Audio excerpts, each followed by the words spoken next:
This is example 3 from chapter 10. Here we're gonna go back to example 8 in chapter 9, which was the dynamic of the bucket and the wheel. In this example, where they're asking us to find the angular acceleration and the tension in the rope. They're asking us to find that, but the equation, like to write an equation for that.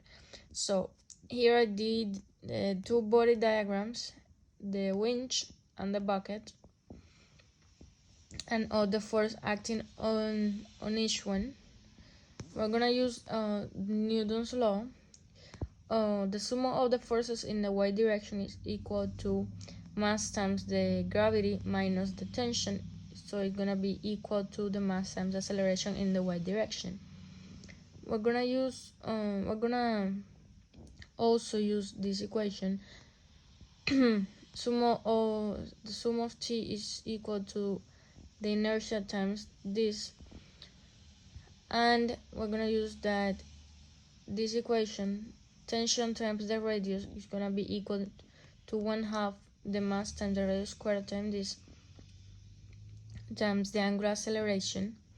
We divided by r both sides, so it's gonna give us tension is equal to 1/2 times the mass times radius times the angular acceleration.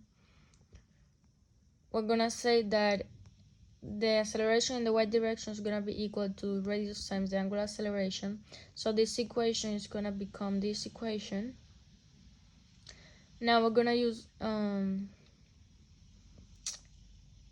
this equation to plug t in the first equation that we wrote.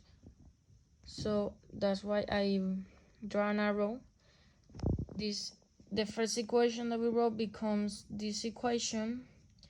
Plug in the value that we find of t here in the equation. So mg minus the equation from for t equals to the mass times acceleration in the y direction. We rearrange the equation to find the acceleration in the y direction, and using the same equality as before, we say that radius times the angular acceleration is going to be equal to this equation. We rearrange the equation so we can find the angular acceleration. So the equation becomes this that you can see here. And to find the tension of the rope, we're gonna use the first equation again. So it's gonna be tension is equal to mg minus ma in the y direction. It's gonna be mg minus m, and we're gonna here substitute a acceleration in the y direction by the equation we found before. So it's gonna give us this equation. So using this equation, you find the angular acceleration, and using this equation, you find the tension in the rope. And that's how you solve this example, which is example 3 from chapter 10.